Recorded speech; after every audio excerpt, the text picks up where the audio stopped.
বিধ্বস্ত উত্তর সিকিম। ডুয়ার্সে আসা টুরিস্টদের রক্ষা করতে পাহাড়ের চূড়ায় ধ্যানমগ্ন নাগরাজ। দেবাদিদেব মহাদেবের ক্রোধের কারণেই উত্তর সিকিমের এই বিপর্যয়, এমনটাই মনে করছেন জলপাইগুড়ি জেলার ডুয়ার্সের মেটেলি থানার অধীন উঁচু পাহাড়ি টিলায় মহাদেবের উপাসক গুড্ডু ওরাও। গুড্ডু ওরাও শুনেছেন সিকিমের ধ্বংসলীলার কথা এবং সেই থেকে নিজেও কিছুটা হলেও আতঙ্কিত। তবে গুড্ডু ওরাওয়ের ভরসা নিজের কর্ম আর দেবাদিদেব মহাদেবের ওপর। নিজেই জানালেন, একসময় অনেক গাছ কেটেছি, আজ অনুতপ্ত।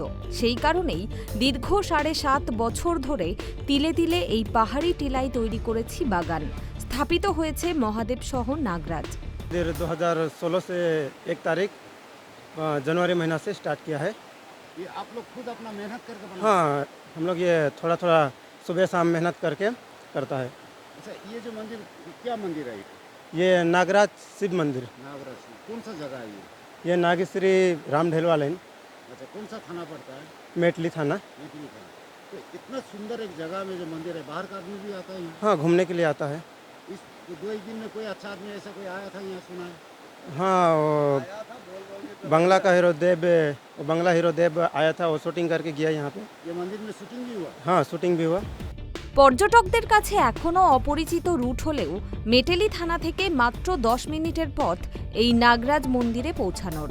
তবে ইদানিংকালে বাড়ছে মানুষের আনাগোনা, কারণ সম্প্রতি এই নাগরাজ মন্দিরে এসে পুজো দিয়ে নিজের শুটিংয়ের কাজ সেরে গিয়েছেন বাংলা চলচ্চিত্রের অন্যতম নায়ক দেব। নাগরাজ মন্দিরে স্বেচ্ছাশ্রম দিতে আসে একদল দামাল ছেলে। তাদের একজন সুমিত ওরাও বলেন, চা বাগানের কাজ করে যখন সময় পাই চলে আসি মন্দিরে কাজ করতে। এই মন্দিরের ঠাকুর খুবই জাগ্রত। ডুয়ার্সে ঘুরতে আসা টুরিস্ট থেকে আমজনতা সবাইকে রক্ষা করেন ওই নাগরাজ।